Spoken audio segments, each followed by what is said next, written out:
Hi guys, watu wangu wa nguvu, mambo vipi, inakuaje? So guys, leo nataka niwapeleke na Mtaratara. Maeria kupita tu hapa machomo hapo hivyo maeria za huko niwaonyeshe.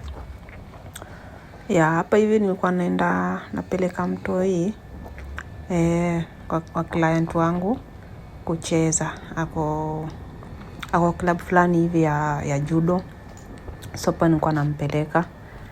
Na tulikuwa kadhaa kwa gari, karibu watu kikosi ya watu ngapi? Kikosi ya mtu ngapi? Mtu kama 3-4 hapo. Tulikuwa tunaishia huko. So mimi nitakuwa tunawapeleka na rada, si ndio? Alafu naacha pia story pia nini. Na utakuwa nabambika tu kuona mabuilding, structures nini, vitu kama hizo, si ndio? Although gari ilikuwa inaenda speed, ikawa tu nikasema acha ni record kiasi. Vitu kama hizi hapa hivi tunaonyesha pia Wakenya wenye wako Kenya, anybody mwenye tu hajafika Gulf pia. Inchi kitu yenye inabamba inchi bana, watu wameinvest. So unaona mandhari inakuanga fiti, inakuanga poa sana. So kitu yenye mimi huku yani jam sio kama kwetu. Huku jam kupatikana ni shida. Unaona hizo magari venye zinapita. Inapita mbio ingine hatari sana. Hakuna kuchelewa kwa njia. So hivyo tulikuwa tunaenda mwendo kasi. Na hapo hivyo venye unaona mandhari imetii. Hawa watu Kenya nikuja kuona hapa hivi. Huyu jamaa alikuwa anaenda speed pia. Na alikuwa mwindi kadereka alikuwa kaindi hapo hivyo tumerequest ka Uber. So hapo hivi wacha niwaambie inchi imejaliwa like kupata watu wenye wako na sense. Yaani ukipita mahali unaona tu iko safi, iko clean. Wamekeep kila kitu clean, mambo yao yani systems ina work. Unaona na mimi sisemi hivi ati kwa sababu ati sasa ati nachukia nchi yangu tu inabidi tu improve. Hivi tu kama hii kila nchi inaweza, Afrika tunaweza, but sasa watu wenye tumaweka huko mbele ndio noma. Tulipata tu watu kama 3-4 hapo hivyo wakubwa wenye wanaweza kumake change. Nchi yetu pita kwa tu fit. Wewe imagine huko ni king tu. Si ati vitu sijui tu kuna president, sijui deputy president, sijui manani hao. Although hao pia wako kwa kila nini kuna hao. But sasa wacha turudi tuongee tu kweli. Manini wetu ndo wanatuharibia. Wanatushushia bwana, wanatushukishia vibaya sana. Na politician, lakini sasa wanakujanga kwa hizi mainchi na pia sijui wanakujanga tu yani sijui wanakujanga kufanya nini. Unajua mtu ukienda mahali alafu upate tu sehemu imedevelop, unatamani tu kwenu ikuje ikuwe hivi. Sisi tupendi Kenya, tunapenda Kenya, tunapenda manchi zetu za Afrika. Tena it's the most beautiful countries we have had. But sasa politician ndo naturudisha huko nyuma. Ungekuwa nakuja kwa hizi mainchi alafu wanalani vitu 2-3, wanarudi nyumbani, wana implement, sisi tungekuwa tuna shine mahali fulani. So hapo tulikuwa kwa road, unaona masiglos huko hakuna ati sijui ati uta break laws sijui nini. Alafu pia kitu yenye nilipenda kwa inchi watu wanafuata law. Yani rules, watu wanaobey rules za barabara tu mbaya sana. Hakuna hata ikwe pikipiki ati sijui umetoka huko mbele pikipiki nataka katiza ipite, haiwezi pita. Bora tu kama kuna hiyo signal imesema ni red, you have to obey.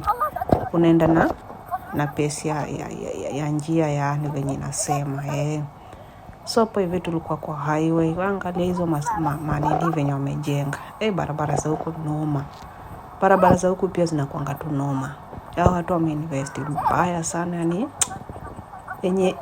Enye yani ukiimagine tu angalia hakuna ile eti msongamano, sijui ati accident za ovyo hapo zenye zinatendeka huko kwetu. Huko hakuna hizo accident. Si ati accident zifanyiki, lakini hazikuangi kama zile tough kama hizo za kwetu. Huko inakuanga at least kidogo ukipata hata gari imegongana kwa mwezi huwezi sikia hata kitu. Hata inaweza enda mwezi hujasikia ati labda road fulani ati sijui manini ziligongana. Unaona hiyo barabara. Sasa barabara iko tu wazi, angalia. Gari za kuenda huko ni yaani kama ni ruti moja. Si ati ingine sijui itapita sijui kuja kutokea na juu, ingine sijui tokea na chini. Huku yaani hiyo vitu hakuna huku. So kenye mimi naweza sema tu watu wako top. Alafu malight pia kwa barabara jo. Hizi zenye unaona hapo hivyo, hizi hizo vitu ndefu hapo hivyo, hizo ni light. Na ukikuja usiku ndo utaiziona poa, yani light iko kwa barabara kama yote. Ukiendesha uko tu you feel yani uko safe. Unaona? So wadau, tulikuwa tumefika kwa kidogo, ilikuwa majioni, ilikuwa masaa 12 hapo hivyo, saa 11 hapo hivyo, saa 11. So huku vitu vingi vina work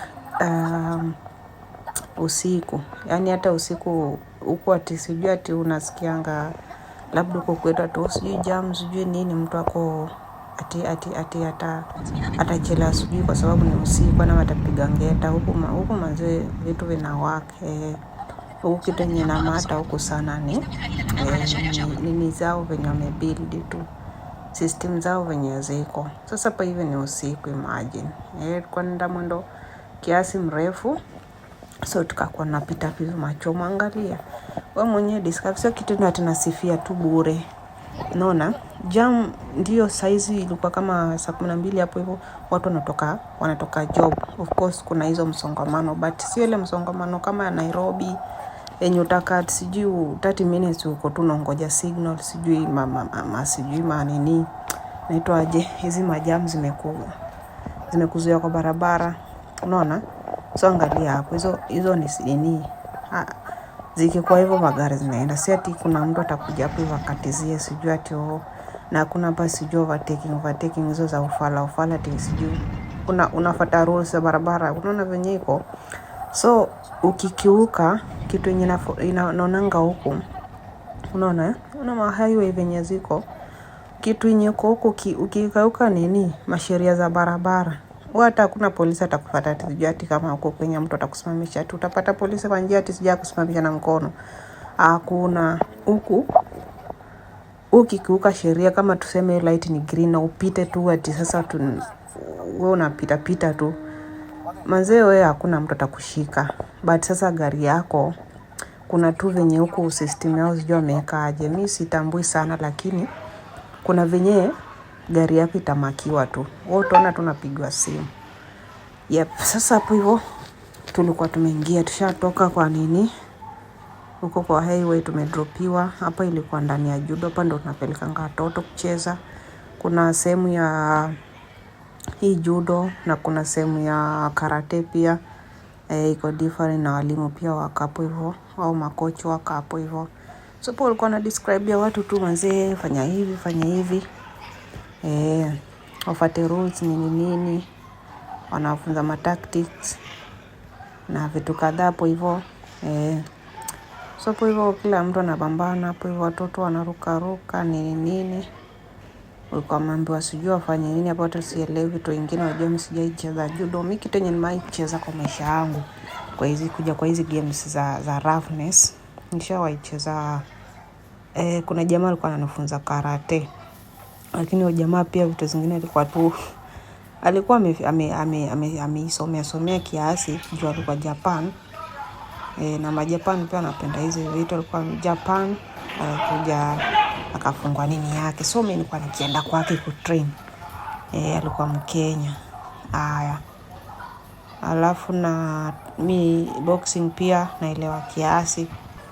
Boxing pia nilikuwa nafunzwa kidogo, but hiyo ilikuwa tu ya mtasi ati nilikuwa nalipa pesa kama watu wenye wanafanya hapa hivi. Unajua hapa hivi ukileta mtoto hapa kwa hii club ya wajango unalipa. Unalipa kila mwezi, you have to pay. Ni serious business yani. So wanachezanga hivi, kila mtu anashika rika yake ama anakupea partner wakuambia mtestiana hapo hivyo. Sasa alikuwa Kwa mambo mazeni aje ni kusijui wanahitaji, sijui majina sawa hizo tactics, but walikuwa naambiwa instruct alafu wanaambia haya maanze kupimana nguvu. So kwa hivyo watu walikuwa na hapo, ilikuwa kama mchezo fulani hapo hivyo kiasi, walikuwa wamepea mtu lazima ufanyaje, lazima huyu wa white attach mtu mwenye ako kwa hiyo group. Sasa walikuwa ni yani group inafaa uprotect mtu asiguzwe, so nilikuwa nakimbia hapo hivyo. So mimi Kenya nilikuwa nikicheza tu hizo za mtaa nini, napata wenzako kama ukigongwa tu kidogo, ukiona umeumia sana unaonewango kwa hizo mchezo. Mimi by the way mimi kukuja kulearn nini boxing nililearn kwa mko yangu mmoja hapo hivyo. Sasa siku moja nimechapa tu vibaya sana, na mimi nilikuwa nikichapa mimi sikuwa najua kurudisha, nilikuwa nachapa nakimbia kwa madhi. So siku moja nimechapa tu vizuri, kuna katika kijana kaliniwahi tu vizuri, mimi na upole yangu mimi nikakimbia kwa madhi, nikimbia huko nikapata anko yangu, yani ndugu ya babangu. Alafu anakuanga mwanajeshi. Anakuanga mwanajeshi. Sasa mimi ndio nimekimbia hapo, nikasema manzeo nimechapwa damu inatoka mapua. Akaye jamaa alinishika vibaya, akaniambia kuja hapa. Alinifanyia tizi zingine sitaisahau, yani tizi wazimu. Akanikashia chini, unachapwaje na mtoto mdogo, alafu alikuwa mdogo wangu, alafu kijana. Sasa huko wetu vijana kwa natawala wanatawala wasichana. Yani wewe kama msichana mtu utapigwa tu kangoto hapo hivyo kakofi, usukumwe kiasi, lakini usiseme, hakuna kusema. Ilikuwa vibaya. So mimi anko wangu ndio yeye amekatwa hapo, mimi nalia hapo hivyo, nimekuja kuambia mada kanifukuza. Wewe kila siku utakuwa unapigwa, kuja hapa. Sasa huyo anko wangu akanichukua, acha niinamisha, acha nirukishe kama chura. Ati sasa ni punishment ya kuchapwa. Ati wewe unachapwaje? Unakubalije mtu anakuchapa? So akaanza hapo hivyo, na alikuwa live. Alikuwa mwanajeshi hatari. Wale waku fly na hizo ndege za kudini, kama kuna attack mahali au ndo anaenda nini. Sasa alikuwa tuna rank yani tu ya juu. Sasa yeye alikuwa akifanyia Kismayu huko. Akirudi home alikuwa anarudi tu live. Manze jamaa acha niweke kwa tizi. Alikuwa amechukua nini live sijui miezi 4 6. Jamaa kila siku ana round kwetu juu. Ananifanyia tizi mbaya kila siku. Alafu alikuwa na boxing. Sasa kila siku atanichukua hiyo boxing, anaenda huko ananiweka hapo hivyo na hizo nini sijui naitwanga aje, mimi hata sijui majina zao. Hizo zenye watu unapata watu wako kwa gym alafu wanaipiga mangumi, kitu kama hayo, kama inakaa kama sponge hivi. Sasa unaipiga unailima ngumi, unaona? So mimi nikawa nailima ngumi, ananiambia lima hizo nini ngumi, alafu wakati mwingine train tu vizuri, ananiambia gonga hapa.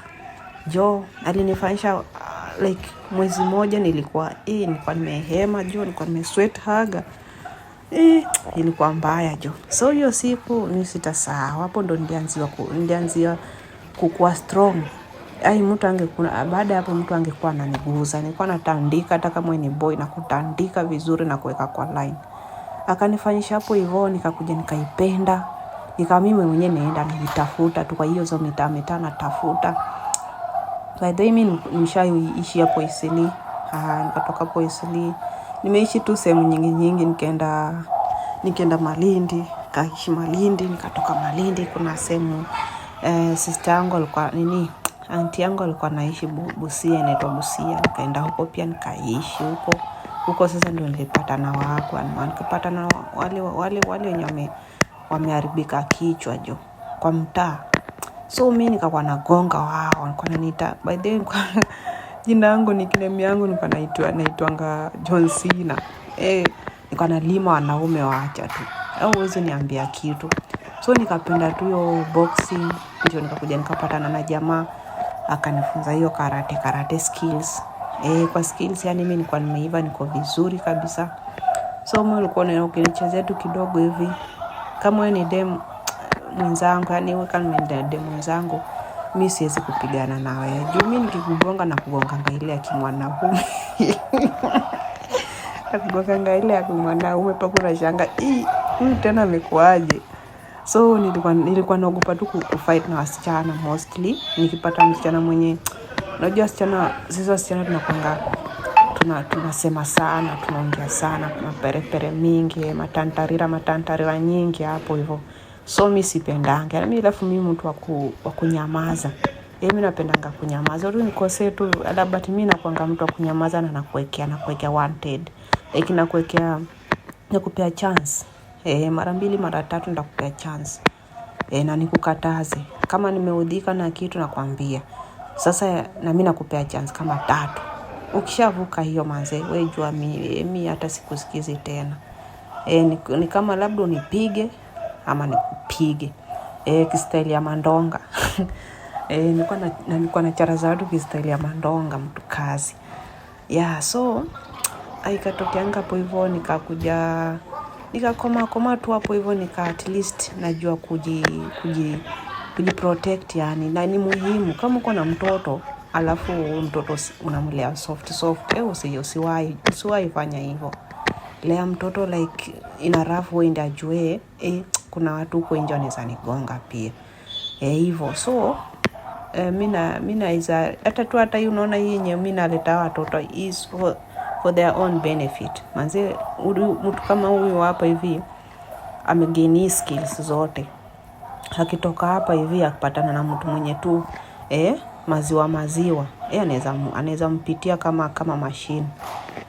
Anaweza mpitia vibaya sana because ameshazoea hizi kuvutwa. Si unajua mchezo hii judo inakuanga mostly ya kuangushana. Kupimana tu ile ujangili ya nguvu, yani kama uko na nguvu mingi ndio unaangusha mtu, ama hiyo skills nini. Kama uko nazo yani you are good to go. Kenda huko nje mtu akusumbua hata kama hujui kumpiga ngumi, bora mtege mweke chini na ujue vinyo tunamkunja poa. So ushashinda. Ushamshinda tayari. Juu mtu akikweka chini alafu hujui kumtoa juu yako, mtu atakugonga vibaya sana. So hizi pia zinasaidia toi. So kama uko na mtoto wako pia unalelea sijui kimalamala, sijui utakuwa hapo every time. Na by the way acha niwaambie, mimi nilienda siku moja. Nilikuwa unajua mama wangu sisi tumetoka mitaa ya tuseme tu hizo hoja tu ile maisha ya chini ile unajua. So my mom alikuwa anafanya tu busy kidogo akitulipia school fees. Sasa siku moja nimetoka shule akaniambia mazee nenda uze at least ukirudi jioni tutakuwa na kitu ya utaenda na kitu shule na utapewa kama ka lunch 20 bob ya lunch ama 25. Ina depend venye umeuza. So mimi nikaenda na mandazi. Mungu alikuwa anauza mahamri, mabuyu nini. So nilikuwa napeleka nini kwa center tu. Unajua sisi kwetu kwenyewe ni vijijini huko. Sasa tukahamia tu nini kwa sababu ya busy. So mimi nimeenda kuuza. Na mimi nilikuwa hapo nilikuwa na karibu 15 years. Nimeenda kuuza. Mimi naona tu kazi nyanga amekuja huko Kirere. Akakuja akaanza kushika tu hiyo nini penye nauzia. Nilikuwa kwa center watu wako wengi wanaangalia. So unajua tu mtu akishika bizi yako nini uangalie, mtu anashika bizi yako anacheza bizi yako, unawasikia vibaya. Nikamkataza mara 2 mara 3 asikii. Mimi nisitukia tumepiga huyo kazi yangu ngumi. Bleed na macho, yani dakika 0 macho ilikuwa imefura vibaya sana. Na hiyo ndio mwisho wangu kupiga mtu. Nikajua hapa hivi nikipiga raia fulani huko nje naweza umiza na kanipeleka ndani jo. Huyo alifura, alikuwa na simsim kwa jicho. Alikuwa amefura vibaya sana. Na hiyo ndio siku yenye niliona kumbe mimi naweza piga mtu. Naweza piga mtu yani. Subscribe.